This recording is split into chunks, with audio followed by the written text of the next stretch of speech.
Before we dig in, a quick thank you to the sponsors ready to grow with the Soil Sisters.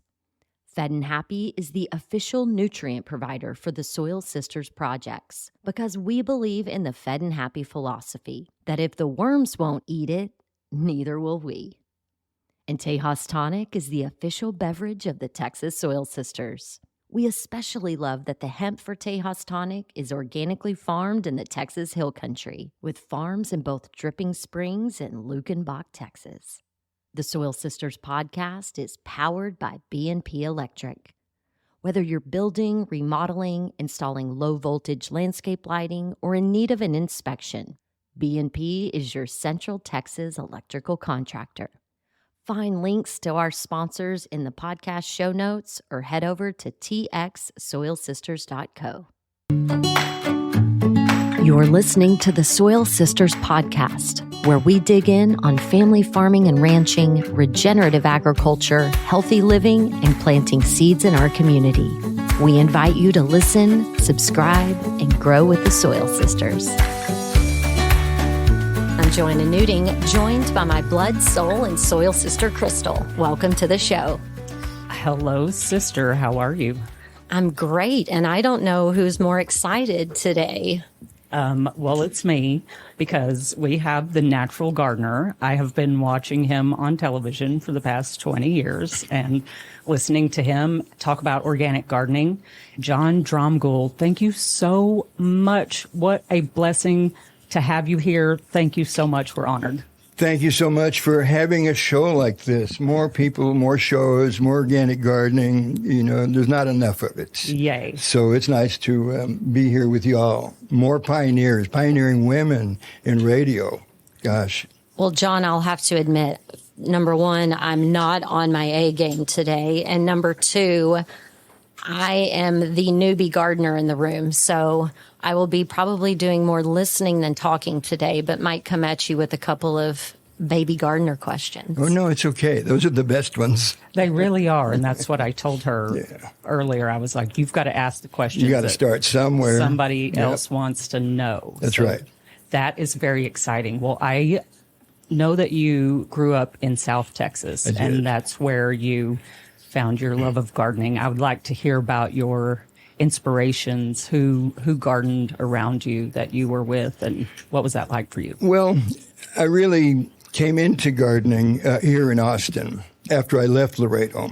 I was familiar with some gardeners, and gardens down there were beautiful because it's tropical. Yeah. My parents were we had a hardscape, some ligustrums, some St. Augustine, some hackberry trees, and a great big mesquite in the backyard. Yeah. You know, so we were that type of gardener at the house.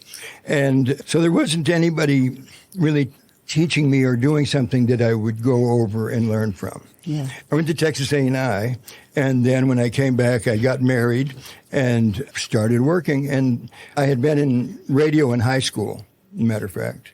Got married and ended up as a waiter. I was a waiter for a while at a restaurant and doing things like that. Yeah. And then I ended up back on the radio down there. I watched, and there was an ad one day, and so I went down there and got on the air again as a weekend type of gardener, watching the equipment. Yeah. And of course, I would make the equipment fail so I could go live on the air, you know, just every so often. And enjoyed it a whole lot, and I learned a lot there. The story is a long one, but I'll try to abbreviate best I can. I was also at the age that things were changing in the environment. Hair was growing out. There was things going on that were totally different, especially in Laredo. And so I was interested in all of that, bell bottoms and things like that. Yeah. So I couldn't find any of those down on the border. Nothing. Yeah. No wide belts, no big collars, nothing. And so I decided if I can't find it, other people can't find it, and I opened a store with all of those things. I love that. And so I had the store. I got together with the fella from Mexico City, a rock star from Mexico City. Mexico has big rock down there. We just don't hear about anything from Mexico. Yeah. And so there's some big groups down there, and my partner was with one of them, and he was with Los Rebeldes del Rock, the Rockin' Rebels, and they did... He made it big with Poison Ivy in Spanish and Jailhouse Rock in Spanish. Oh, yeah. They were superstars. Yeah. So he was on the border selling, importing Mexican equipment, and we just got together and opened up that store. How fun. And we sold stuff down to Mexico, patchouli by the gallon. Oh, I yeah. don't know if you've seen a gallon of patchouli. Crystal would have bought it. I would have, but I've never seen But the ladies would buy it, take it down there, and put it in little tiny bottles with a dropper, and Yes. then go sell those Yeah. in certain areas of Mexico where they would sell. But there was a point when I got on the air in Nuevo Laredo with the show and would broadcast into Mexico. And we would promote big concerts in Nuevo Laredo or Laredo from there. And I would do the show in English and in Spanish. Intro it one way and extro another way. Wow. And it was called Sonidos de la Paz, which means the sounds of peace. And Use one of those. so we would do rock shows in Nuevo Laredo, and I would promote them, and the music would go down to Monterrey, Mexico, in that area, and people would come up and come to the store and buy tickets. And Well, I've got to interrupt you because Yeah, I want to please. know Please how do. how did they come radio out? intersects We're with about to, we're just about to get to that intersection. But drive me on home. I had a right. Thank you. I had a car wreck and broke my back and was no longer able to get to the station or get upstairs to my store. And it slowly went downhill. It was a personality-run business and all. And so I ended up coming to Austin, where a friend of mine had a store and her husband near the campus and sold houseplants to the students. And she was pregnant and asked me, would you work here? She knew I could manage the store until I come back after having a child. And it was called the Jungle Store, and I learned about houseplants there. I didn't know what a peperomia was until I stepped in the door there. And I put labels on everything so I could learn it. And then when the students came in and asked about a plant, I'd read the labels to them as if As I one knew does something. working in the garden. and The then only you good just thing learn it. was I knew I was an altar boy. I knew Latin properly, and I would be able to say the botanical name like I knew what it was, and that clinched it. I love Yeah, it. that So makes I all learned, the difference. So the answer is I learned in Austin at a houseplant store near the campus. Well, I think that's fantastic. And so now the question is organic gardening. Well, they were organic gardeners. So I'm not a born again. Okay. I was introduced into Wonderful. organic gardening I right love out of it. the Best chute. way. Congratulations. Yeah, Good for you. right. Yes. So that's where I got it. Yep. And so I never looked back. I never Yeah. knew the other one. Yeah. But in order to learn more, when she came back after having her baby and all, I was so interested. I went to San Antonio, where all of the big growers are. If you've been around there, the big growers circled the city at the time. Right. I worked for Color Spot. You did? Yeah. did. And so I learned at the different places, whether it was a florist like Dietert Wholesale, we grew chrysanthemums and seasonal stuff. It's a science there. We all of them use chemicals, but I learned techniques and to identify diseases Right. and apply organics to them. Yeah. And then opened a little nursery there, and I ended up on the radio again over there. You became as passionate about plants as you were about the radio. That's why those things, They they come couldn't help together. themselves. They were Right. magnetized. Well, what happened in San Antonio, I was working with this lady partner, and we did, what are they called? The plastic pots that we have parties with. Anyhow. Oh, we would Tupperware. Tupperware, thank you. All right. I was like, Bam. plastic So we would do pot. Tupperware-style parties with plants. I love And that. I would go to someone's house and take a station wagon full of plants and then tell them everything, these stories and all. And my the big gosh. radio station there heard that there was a guy out there doing this. So they invited me down to talk about it one day. And it was WOAI, a 50,000 watt station. And so I went down there, and it was interesting, and people called in and asked some questions, and I answered them, and the hosts of the show, Morning Magazine, asked me back every Wednesday for a while. And I was on there for a couple of years doing a garden show. Were they paying you? Nobody has ever paid me. But that doesn't make any difference. A, you're promoting organics, and B, if you have a nursery or something going, you don't need money. You don't.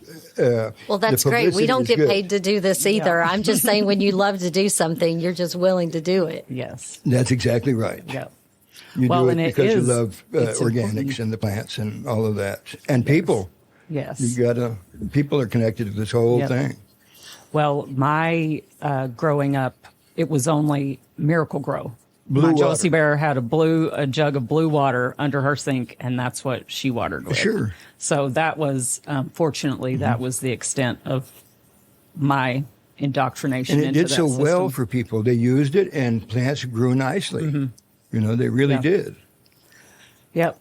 Yeah, I just remember those little blue things Yep, that looked the like spikes. toothpicks. Yeah, you just Yep. stick them down into the dirt. And I was like, well, that was easy. Anybody can garden. Yeah. But yeah, learning to do it the nuanced and right way is a little more challenging, but a lot more rewarding in all of the ways. Well, and also we're learning now we feed the soil instead of the plant, because when you feed the soil feeds the plant. The plant feeds itself by living in harmony with the soil and the microbes. So the way you say that is the microbes eat first at the table, Yes. and then it's converted into a form that the plant can use. So the microorganisms eat first at the table. Absolutely. Well, we think we eat all this food, but we just chew it up. And all the bacteria in our belly are the ones that are processing and making that available for our bodies. We are so much like plants. Yeah. It's so close. I think for me, the only difference is I can get up and go get a drink of water. Exactly. yeah. Oh my gosh. When I think about the sentience of plants, I'm like, I'm so sorry for all the times that I have killed something by under or over watering it. And anyway, I'm just. But you learn plants dying by mistake with you. For anybody, a new person who bought their first one or whatever, that's part of the experience. Yes. And you don't throw them away. You learn to put them in the compost. But part of the experience is the plants that die. And if you think about it and wonder why, you can fix it. Yeah. And maybe several die. Mm-hmm. But you get on board, and now you're working on it. You've got it going. They're blooming for you. They're growing for you. Yes. So if you're new to happens it, that way. how do you go out into your garden and listen to your plants? Oh, my goodness. It's a learned thing. You don't automatically go out there, but you eventually will. It really comes from the idea that you hug trees. Here's this first introduction into communicating with plants. And then it continues into the smaller plants, because when you see them stressed, you can hear the stress. You can see the stress. And I don't know what the introduction is other than to be open to it and believe in it. And it happens that way. Belief in everything is the first step. And so it's that way with the plants. And, when we look at the planet and nature, we know that it's intended that way. There's something about it. Plants, the oaks out there communicate with their root systems, and now universities are saying, yeah, they do that. Yes. Yeah. Finally people are acknowledging it. It's ancient information, too, that they do that. The Druids are good at plants that communicate. Yes. Before you plant seeds, do you put them in your mouth before you put them in the soil? No, I'm busy praying Okay, you pray over them. over them, with my hands over them or in the container before they go out, depends on which ones. I soak them overnight. Some of them, small ones you can't do that with, but the bigger ones you can. And it's an opportunity. There's only a couple of things you can do on your knees. One of them's pray and the other one's garden. Well, you put the two together and it works out just fine. And it's that opportunity to be alone and pray. And but you don't have to be planting to do that out in the garden. Yeah.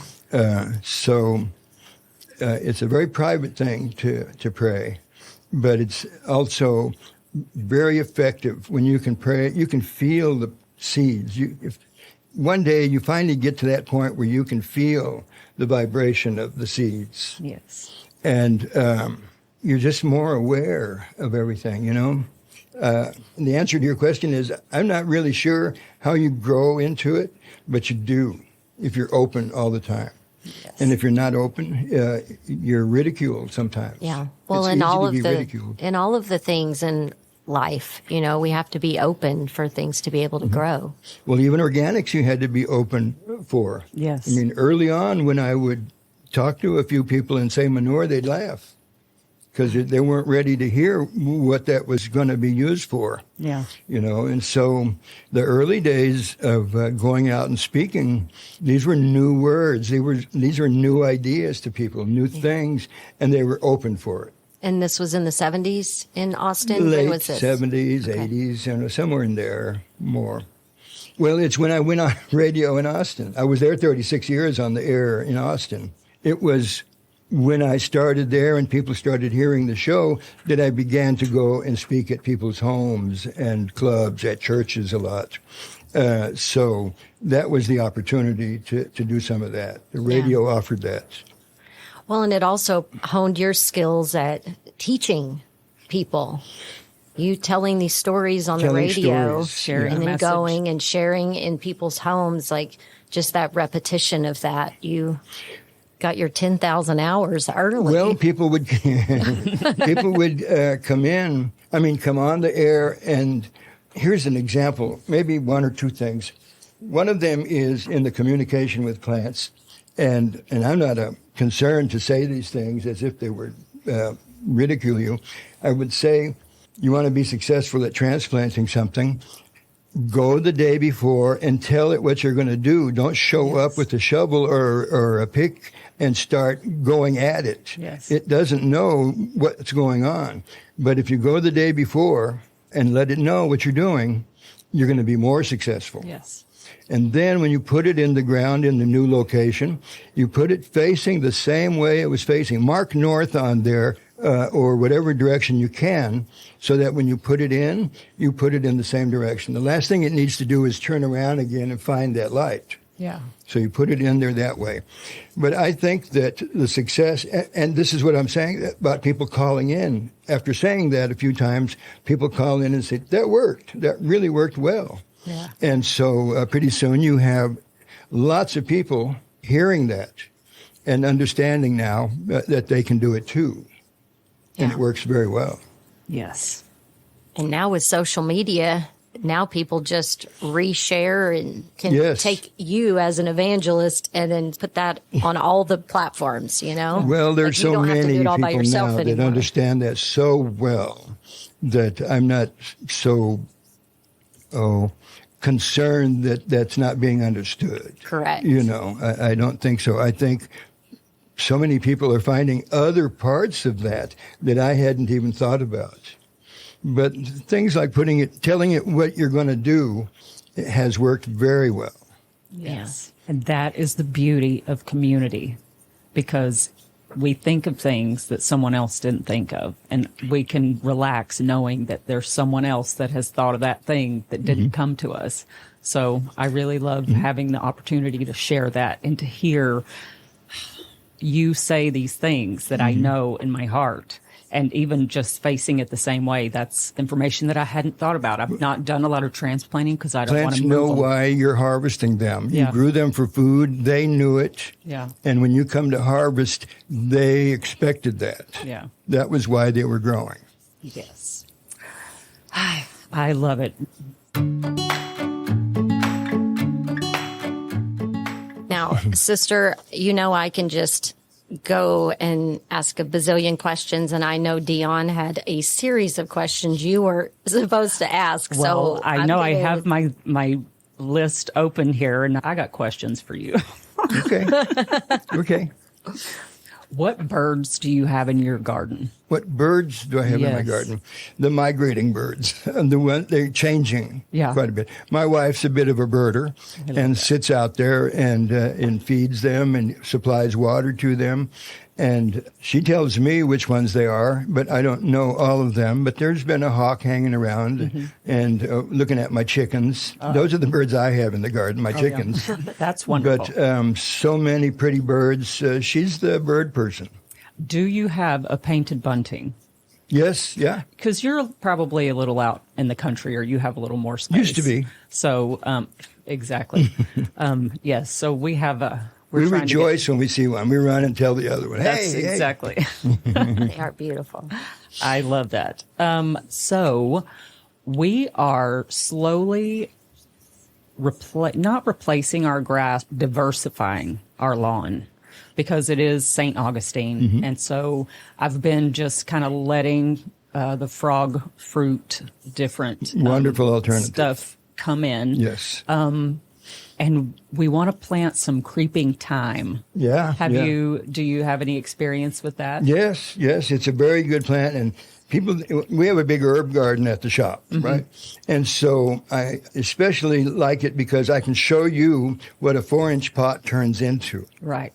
And it turns into this, 3 foot across at least, and just sprawling, and a beautiful, thick little lawn. Yeah. And several of those out there don't cost much, and they make a great lawn that's edible. Well, So the thyme also is a very good one, too. So the herbs, the silver ponyfoot makes a great little lawn. yeah, you know? we do have dichondra, just the regular green that grows. And that means that you have a moist spot in the yard. That area where the dichondra is probably more moist than other areas. Right. It's near the faucet. Normally the dichondra grows near the faucet area. Well, we have that thick clay. It grows throughout the lawn. I mean, which Good. we have the St. Augustine, but that Yeah. Bermuda has mixed in with that. So And it's the mix that works. You know, if you try to fight it and separate them, it's frustrating. yeah. You're trying to do something that you can watch nature at work, and it doesn't work that way. Yeah, You know. exactly. Diversity rules. But the use of things like herbs, though, is a very good idea.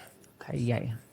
Well, and I saw on your Instagram page earlier you talking about it's also a great idea to do cover crop instead. And so we've had this conversation with a few people who their lawn is not working. So they basically can either sod it or do something else. And we were singing the praises of cover crops. So I would love for you to Red weigh in clover on that. could be going in before too long. It's the season for it, and it'll grow all winter and build a healthier soil. And if you have a clay soil, the roots go down, open it up. You can't add compost that deep naturally. And the root system does it for you and fixes nitrogen, something that most lawns and soil around here is low or has none. And the crop itself, the red clover, is a blood purifier. I don't want people to go out and try it necessarily, but it is in the herbal world of medicinal products, one of the blood purifiers in a tea. And it's beautiful. On top of that, it's a beautiful plant. Yeah. So you get all of the benefits of a healthier earth with that. And then there's other little things that you can be using. Even the simple annual ryegrass will work. The annual is rank in its growth. It's a bigger one. But still, it's adding biomass out there. And it can work as a nice ground cover. Weeds and other plants that we've discussed are natural in the environment. If it weren't for weeds, we wouldn't have any topsoil left. It would all be in the rivers and streams. It would have gone away. And nature put it there on purpose. The weeds aren't there by accident. They're holding the earth in place. Those root systems are building the soil. And if droughts continue and it just gets worse, and it has the potential to do that, and the weeds die off, the soil goes with it. Yeah. And then trying to recover from that is really going to be tough. Do we have a different word than weeds so that people don't just label it with a negative connotation? Do you use something else to talk about these plants? Well, they are useful plants in the wrong place. If Yes. You're a misguided plant. weeds are sources of information also as to Yes. what nutrients might be missing from that spot. Yes. And Yes. different weeds tell you if it's calcium, magnesium, or whatever it is. Learning those things. There's a book called Weeds Control Without Poisons. And so when you see that, if it's missing calcium and you add the calcium to the soil out there and balance it, those weeds go away. Right, They yes. no longer have to do that job. They've done their job. And something else that might be missing begins to grow in its place. Yeah. They're like memos from the soil. This is what I'm talking about. It's all information. Don't get upset. Just decipher, discern what it is that is needed, and then we can fix it. So there's never really a big problem. It's just information to be. If people want to get in depth on some of that and see more of the science of it, of that and other related topics of sustainable agriculture, farming, raising horses, all of these things, there is a company that prints books, the best company called Acres USA. Yes. Do you know Acres USA? We do. I Yes. do. I got When Weeds Talk. Yes. There you go. That company they came out, they were in Austin and they moved to Colorado. But the books in there are just tremendous at university level, the writing. These are people, Arden Anderson, for me, is the best in the country. Awesome. And so he would be one to look up and read some of his work.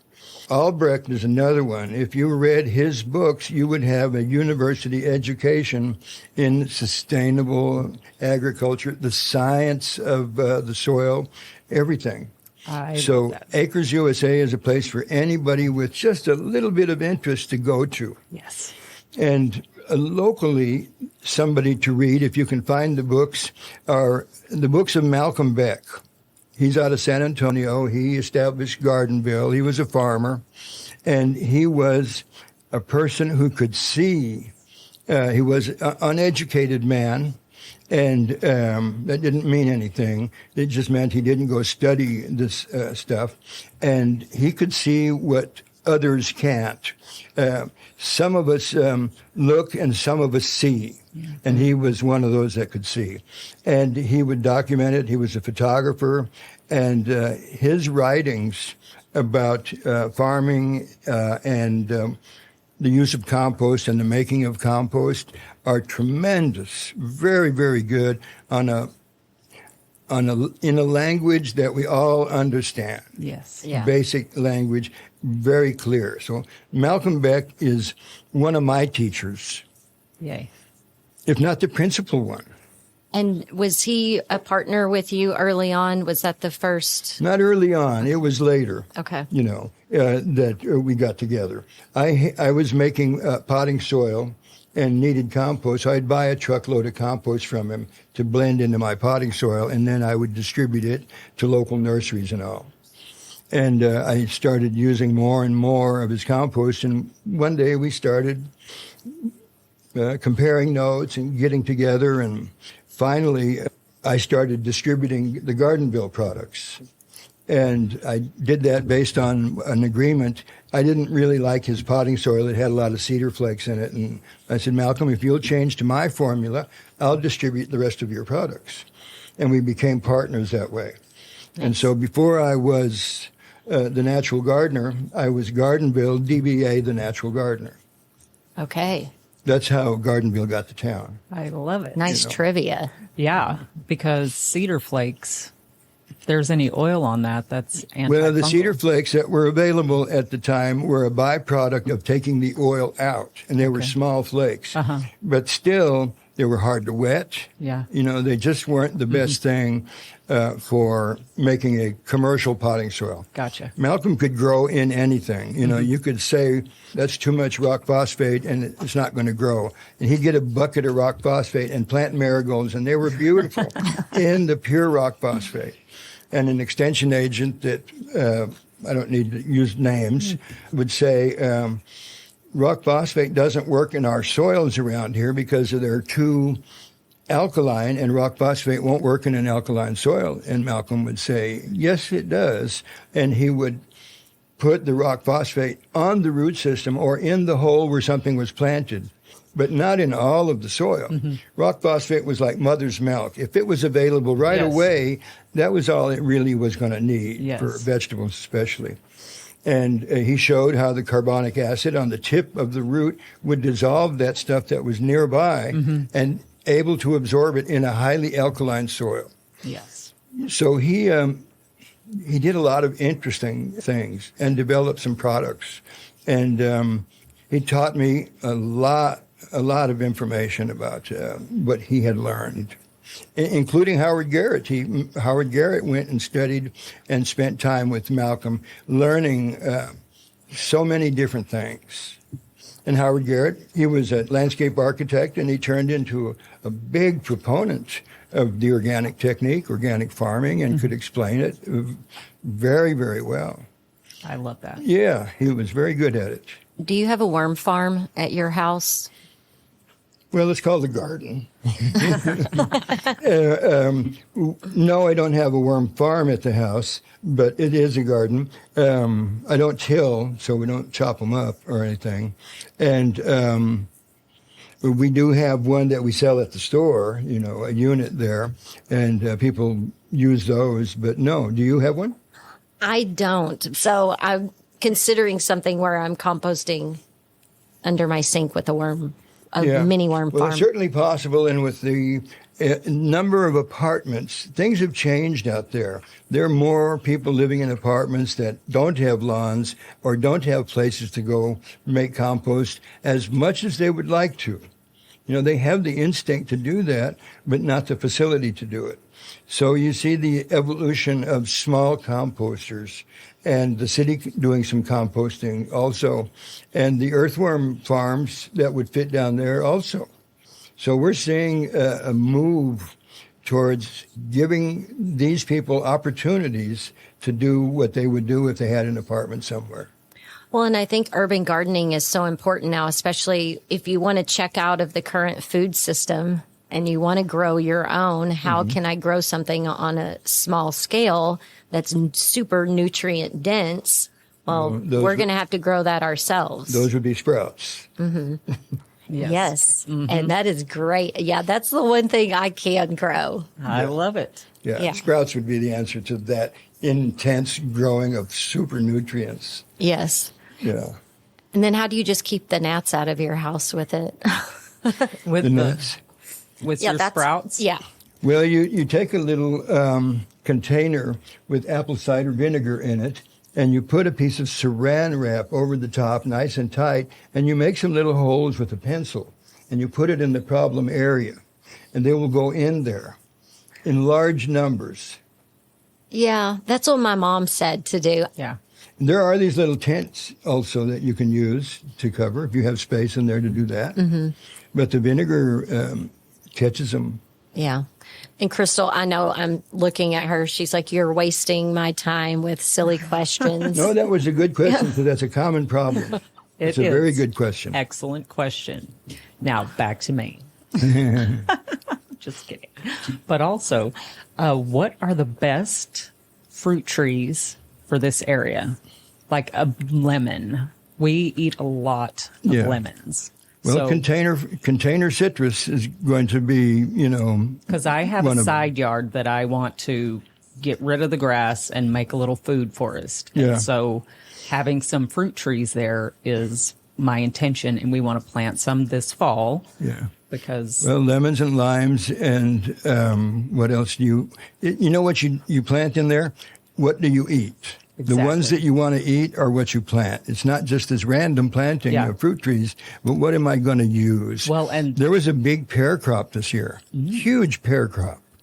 One of the bigger ones I've seen in a long time, Asian pears.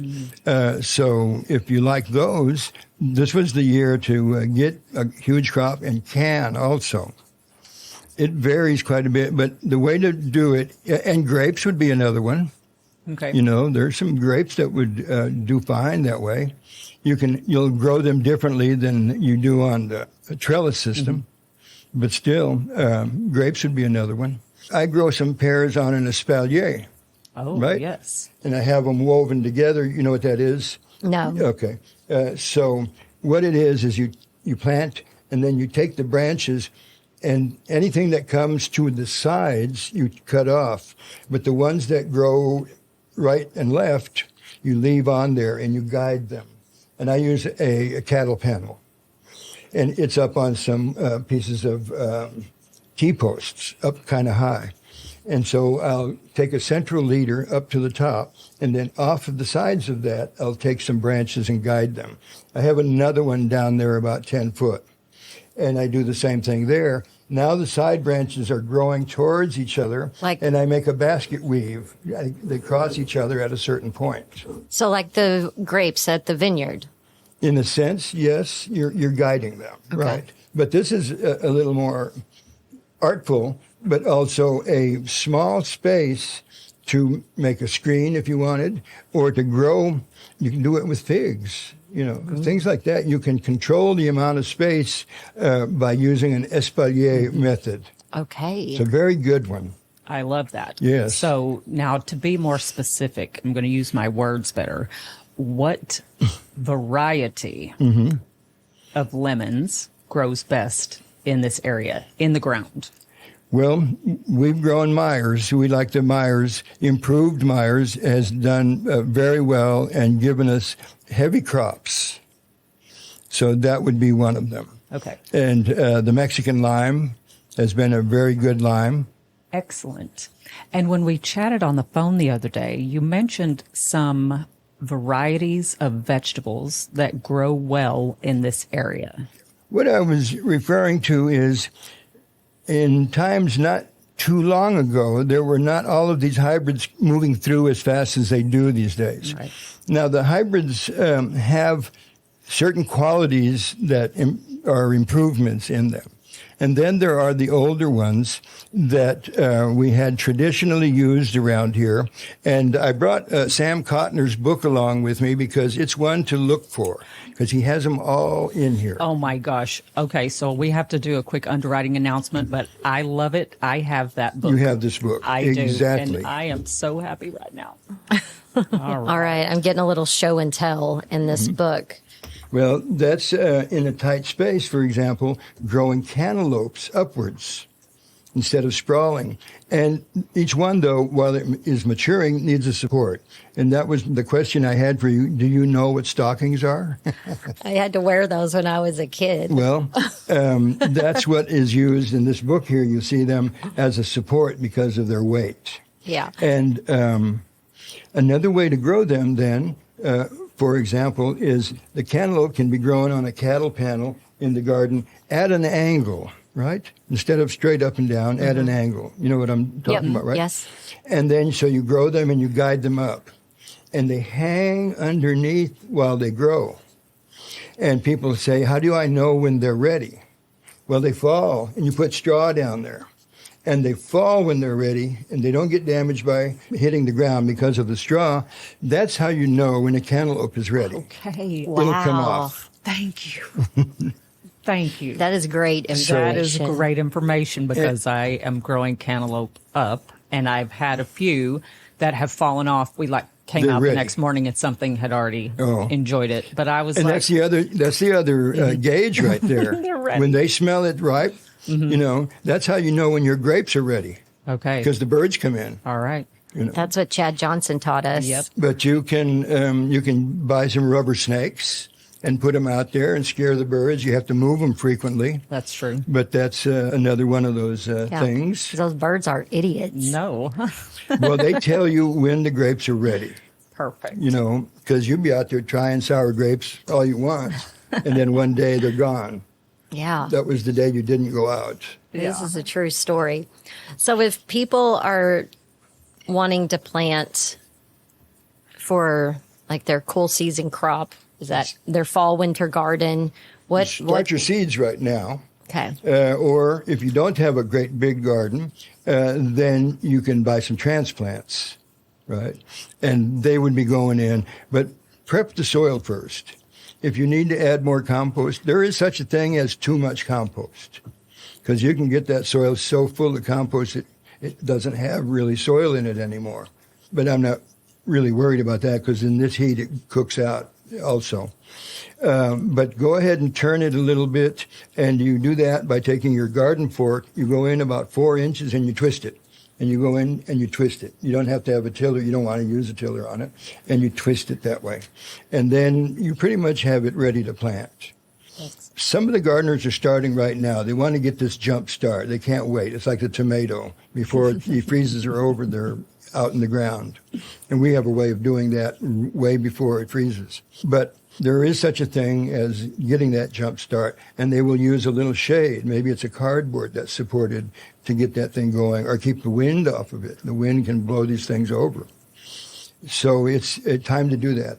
Seaweed, when it comes to all of this, is something that everybody can benefit from the use of, whether we take it internally or we use it on our plants.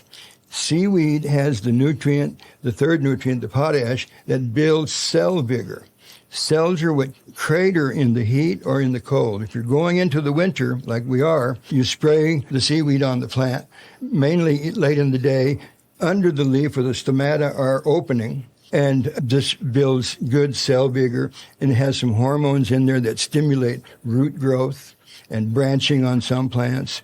It is, I think, a product that's underused, whether it's by farmers or by home gardeners.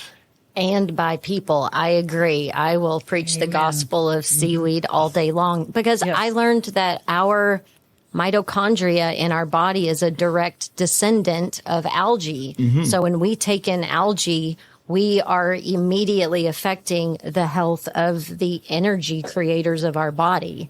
So I feel like it's the same thing with plants. It is. Yeah, it is. So that's one of the things that I would water in with, was the point. You can harden them off a little bit and get a good early start. And that way you can space them so that the crops are coming in at 2-week intervals or something of that nature.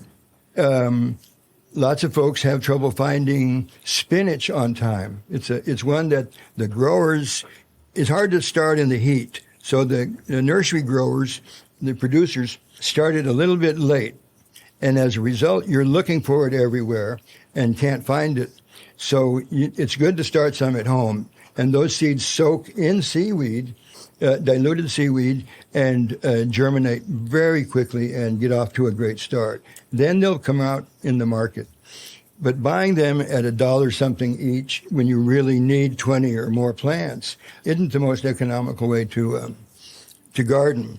So starting your own, make a little cold frame, and save a lot of money. And you grow the varieties that you want, not the ones, when you get to the nursery, you buy what they have. Yeah. But you can grow what you want by starting it yourself. I love it. And I love soaking them in the diluted seaweed. Yeah. That is a hot pro tip, y'all.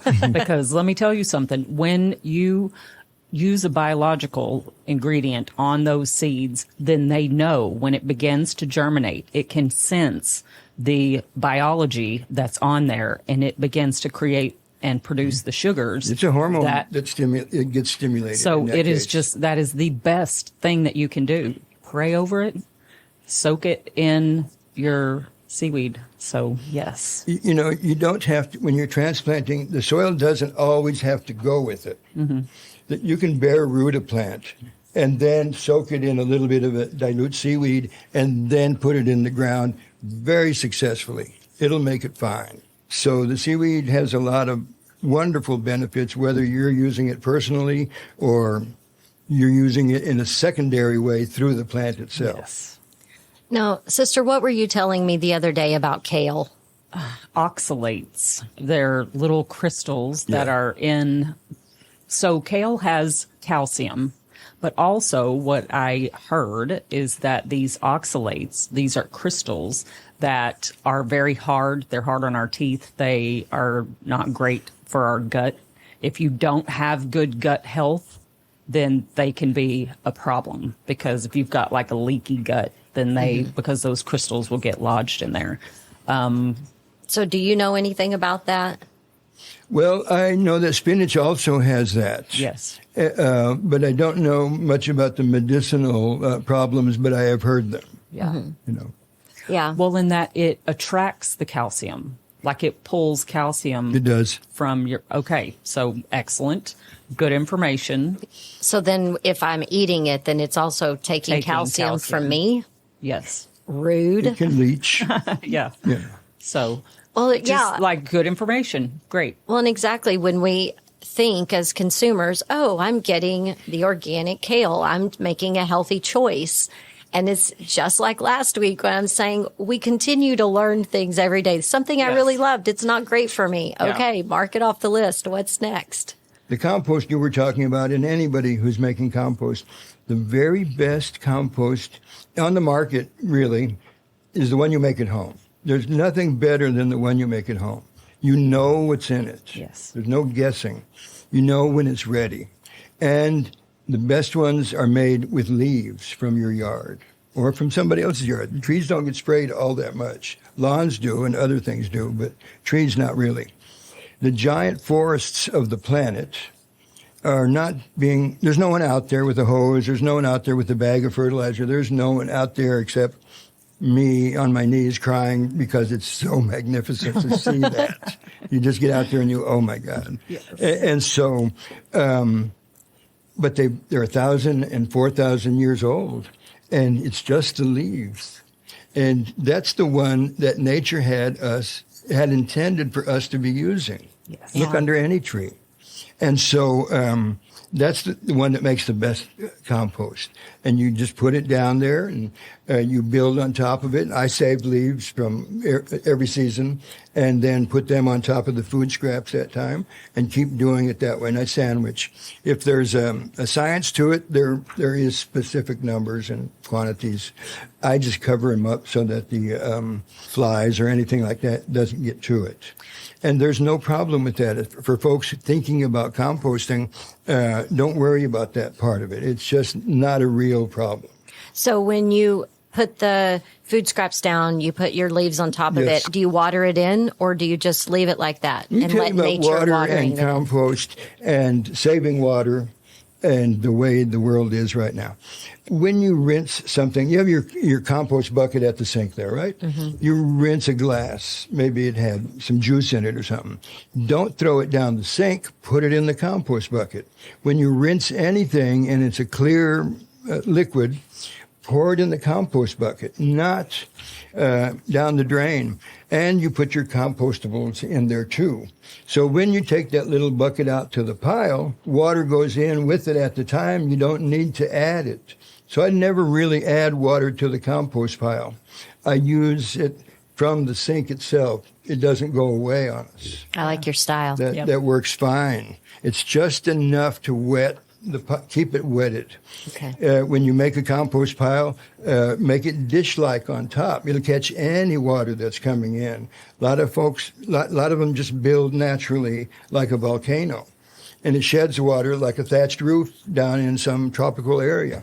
Mm-hmm. You want it to catch it. Yeah. So don't waste shower water. Don't waste kitchen water. Put it in the compost pile. I will tell you, we were under water restrictions in Northern California a few years ago before I moved here. And when I was taking a shower, we were catching the water to then use it in the toilets. And I'm like, man, I sure do appreciate modern conveniences. You ought to see how many water cans I have. I love it. All right. Now, tell me what you were just saying. Well, you have the same book that I have. I brought up the vegetable book, and you said, I've got that one. Yes. It's a great book. Yes. Dr. Kottner was on my show several times in Austin, and he is an extension agent. He was the state vegetable specialist. He knew everything. He was a great guest. And in the book, though, there's references to chemicals for different problems. Right. Well, you take a marker and scratch it out of there and don't think about those things. Because Sam was a closet organic gardener. I love it. And there are many of them Yes. that are closet organic gardeners. Yeah. They just have to toe the line Right. to keep their job and retirement and all that. But Sam Kottner, God bless his soul, was very sharp, but a closet organic gardener. Well, bless hearts. He was probably sponsored by someone. And there are several others. Yes. They're very good ones out there. They're not all like it used to be, hardcore, just punch you. I mean, I got punched by several of them over time. Oh, yeah. But Well, and we're dealing with a little bit of that. We have a state agronomist that we talk to a lot, and we're talking to him about regenerative agriculture.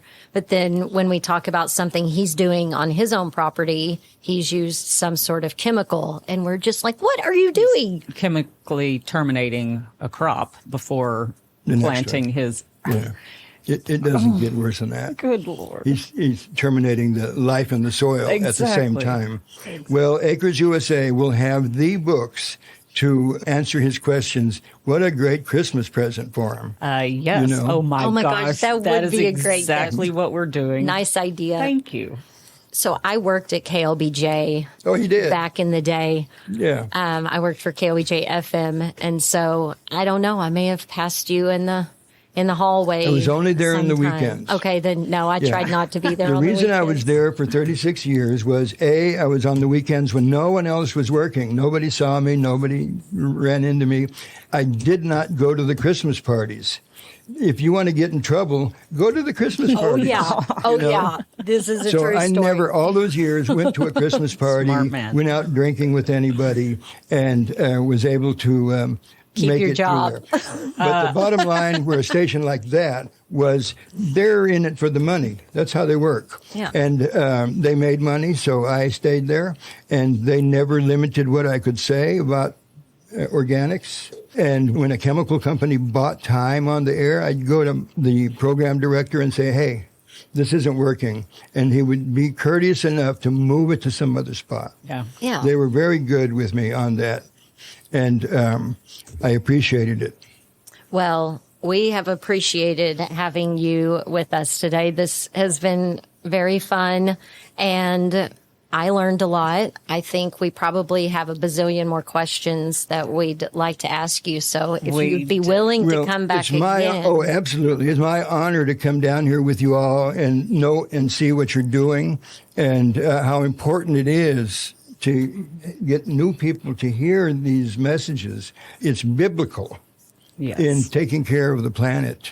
I agree. Because you all are some of the leaders in that area, and I appreciate you all very, very much. You are so sweet and so kind and just my hero. I really am so happy that Well, you're here. And I also thank want you. to say thank you so much to Taylor Burge, because she's the one that grabbed your hand at the flamenco night in July and brought you over and introduced us. And I've been taking lessons. I don't know. Oh my gosh. Ooh. This is my new flamenco hat right here. I love it. That's So- nice. I like good. it. Well, if we have you on again, we will make sure to give people a little bit more notice so that they can submit their own questions. Yeah. We're still flying by the seat of our pants, John, trying to keep it all together. Keep your pants on and keep it together, and you'll be fine. We're doing our best. Yes.